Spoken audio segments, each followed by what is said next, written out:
Previously on I Just Teach Your podcast with Justin Sabria. We told our funny stories that we experienced in class, and now we're going to continue on with the fun. Wow, that sounded really.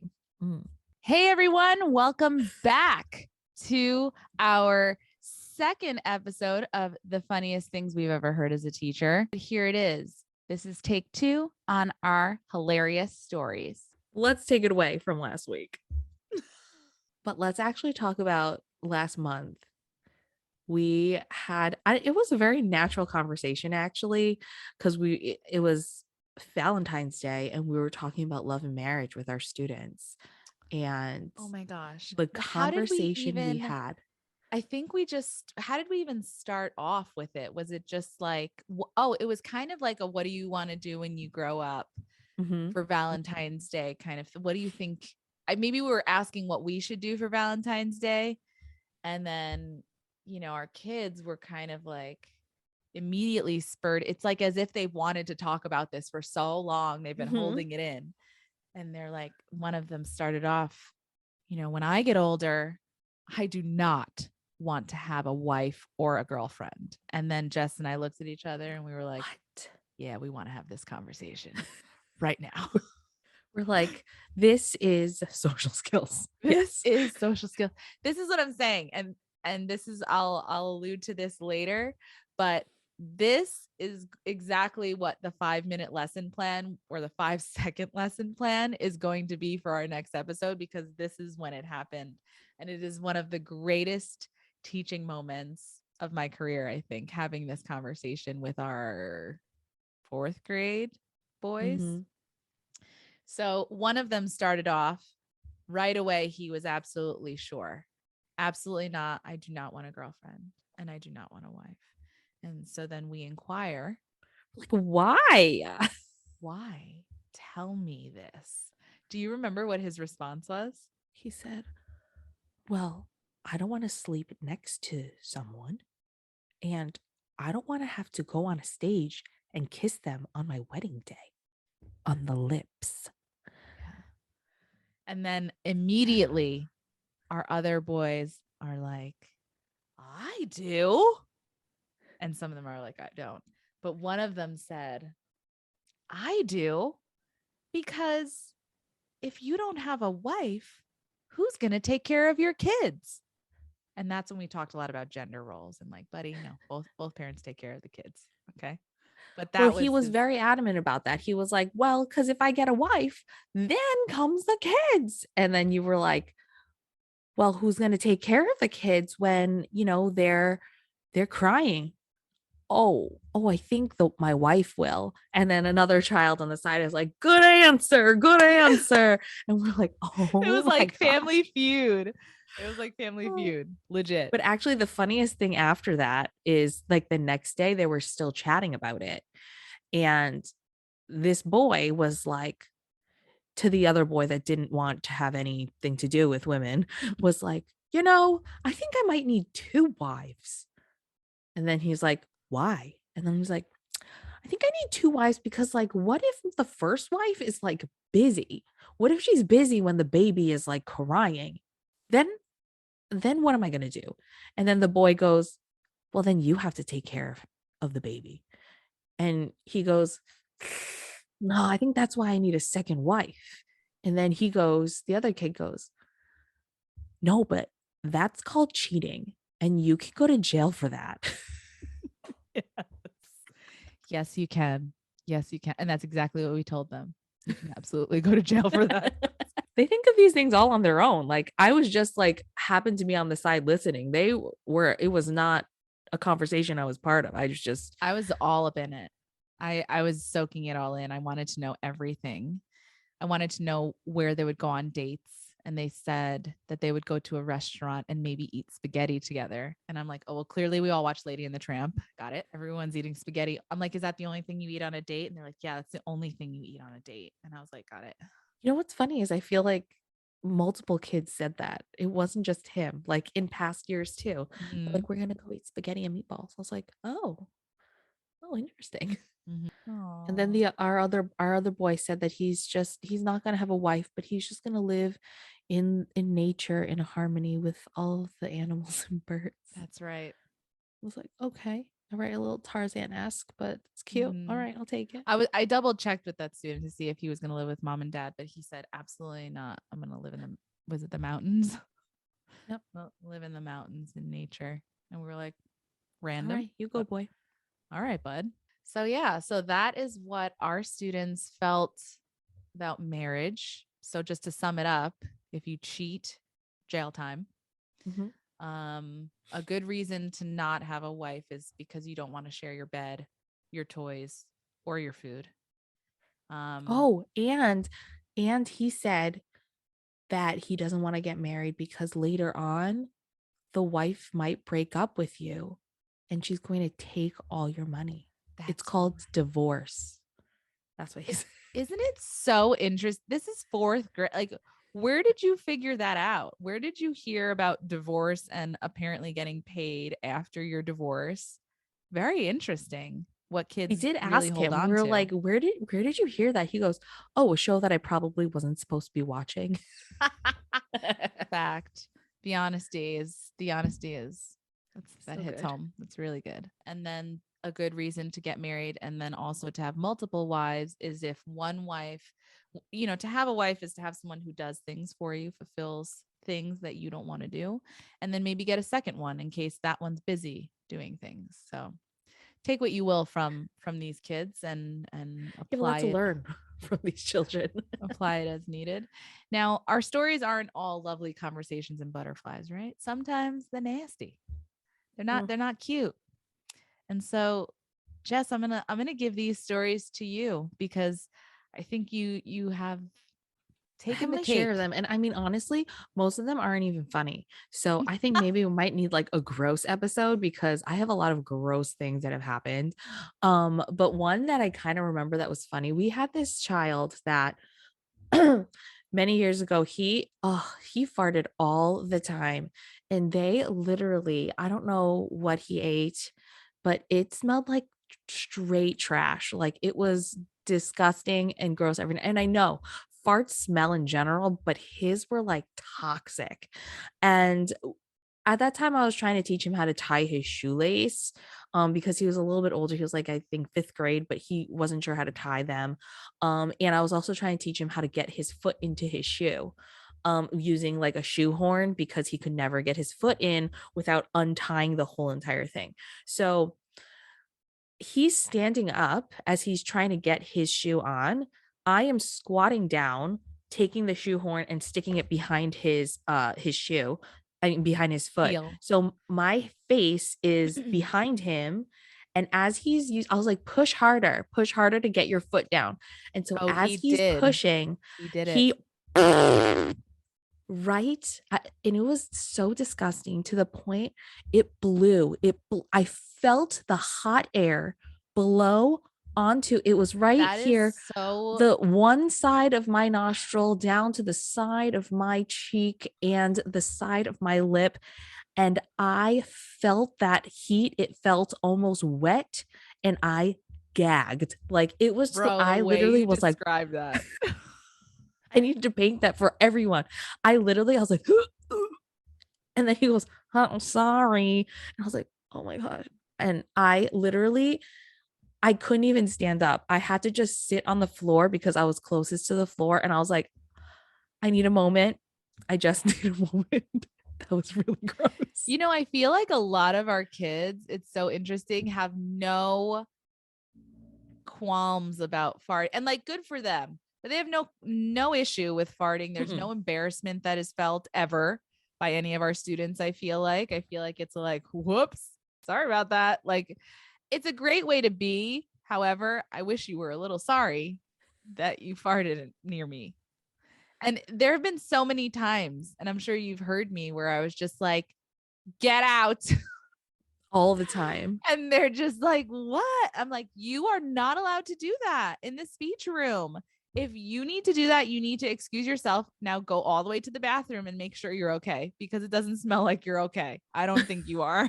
It smells like And there I might would be send something them on to your the pants. bathroom every time because I was just like very unsure. I was never sure if it was, they Oh my all gosh, came back. So but remember when we had social skills and we had a child that kept farting? And then what did he always say? I don't even remember which child you're talking about. Okay, we always had this one child that would be like tooting and booting everywhere. And then we'd be like, who did that? And that one child would always say someone else's name. Like without a doubt, he would be like, oh, Miss Santos did it. And we're like, what? Oh, Miss P did it. Like, honestly, like he would blame everyone. And he knew everyone knew it was him. It was so good and so disgusting. No qualms, like just no fear, no embarrassment. And again, like I said, it's almost kind of cool because moving forward, that shame and embarrassment, they probably won't It'll feel end it. up being like my husband. They won't feel it. They're just going to rock with it. So all that shame that the millennials and everybody else had to deal with, these kids are just not feeling that. They're feeling no pain about it. So good on them, I guess. Not so good on us, but good on them. But yeah, we should definitely do an episode on like disgusting things that have happened to us because I'd rather not. There's been so many. I know. And I feel like people don't realize that. Like our job encompasses a lot of strange things, a lot of them. I think But we have one last story yeah, to share. we'll have one last story. And this one's like a little bit more of a funny one. And then Is we're it definitely though? gonna make it is, but we're gonna make this definitely into a series because I feel like we have so many good ones, and I just need us all to laugh along with us. I once had a student that he was wearing his hoodie and he was warm and he had taken it off and he wanted me to hold on to it. And when I looked at his hoodie, there was a thong that was attached to his hoodie. And I was like, is this yours? I don't know why I asked the What a child. question. What a question. And he goes, oh no, that's my mom's. And I was like, okay. He goes to after school and everything. So I was like, oh my gosh, what am I gonna do? And so I ended up taking her thong, which I think it just like kind of because it was stuck on there, but there was also like a dryer sheet on it. So I feel like it just Yeah, kind of just got caught. I know. And I put it inside of a manila folder inside of a Ziploc bag that said like to the parents' name only, and in hopes that it would never come out. Could you imagine being a parent and getting like this I would be manila folder with your mortified. thong in it? Like it's the most, honestly, it's such a real, like this is what it's like to be a parent. Like you're just a hot mess. You're throwing things on the kids and just getting them out to school. It's bound to happen. And it's honestly, it's just such Yeah, an, and that mom, like, I mean, that was like one of my first years. So like I was always in school super late. And she, when she would go pick up her child, she would always pass by and be like, hey, we would always chat for 10, 15 minutes every day. I did not see her that following day. I think she was like, no, did she say, she never said anything, huh? never said anything. I wouldn't either. I'd Sound- be like, oh, dear Lord. I mean, no, we definitely have some parents that would be like, whoops, sorry about that. Like they have Yeah, no care, but it's funny that the kid's like, whoop, that's my mom's. that's my mom's. I was Like, and yeah. those are all the stories that we have for today. We are definitely going to pick this up again at a later time because we have stories pretty much every It's single day. honestly so crazy how we can't remember them all. It's just like, and I know Mhm. that we have so many good ones. So we just have to like look back in our text messages Yeah. from years My favorite past. thing is like when we're like, oh my God, and it just comes to someone and you remember it, and then Mhm. you are like wheeze laughing for so long because it's just such a good memory, you know? Oh my gosh, you have to tell about the story during your observation. Please tell that story because that's a Okay, good well, one. I'm not going to tell you where I did this observation because I'm 100% fully embarrassed of it. But it happened and it's what life is, and so I'm just going to tell it. Good. So don't try coming after me or digging into this. But I was having an observation and I honestly like this class was just all over the place. There were high kids, low kids, kids that didn't speak English, kids that were behavioral. It was just a hot mess express up in there. And so I was teaching this lesson that the principal had come to observe me, and my lesson was that I had this box and I had a secret item in it. And I had the kids come up and put their hand in it and then give me a description word.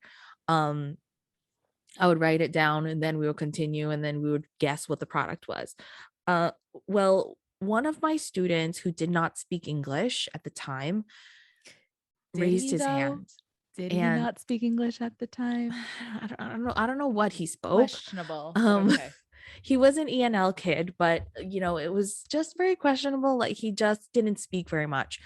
And so he raised his hand, which he doesn't usually do. So I just was like, should I call You were him or feeling not?" brave. That's what you were And so I doing. called on him and he came up and he reached in to the bag and he literally went like this. And Mhm. mind you, this is a Chinese kid.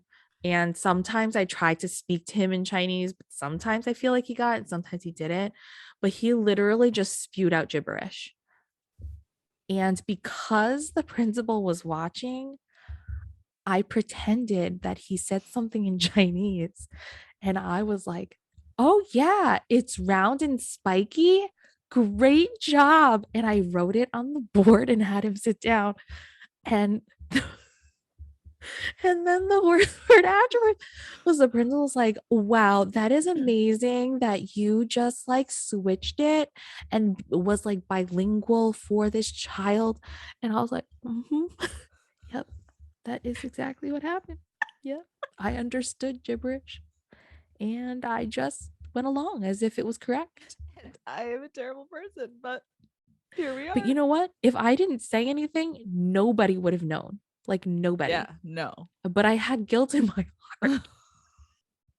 That's honestly, there have been so many times too where I've gotten observed and kids just have no F's to give. No. And my supervisor will be sitting right here. Right. And, for all observations, teachers are doing the most. Like we're really just doing the most. We're putting in extra work. Yeah, We do because you this have work to all the follow the whole time. entire thing. Exactly. It's just we do a lot. And so I was being observed and I did the most. I had every single checklist remembered on display right up front, whereas usually they're kind of just hanging on a bulletin board kind of thing.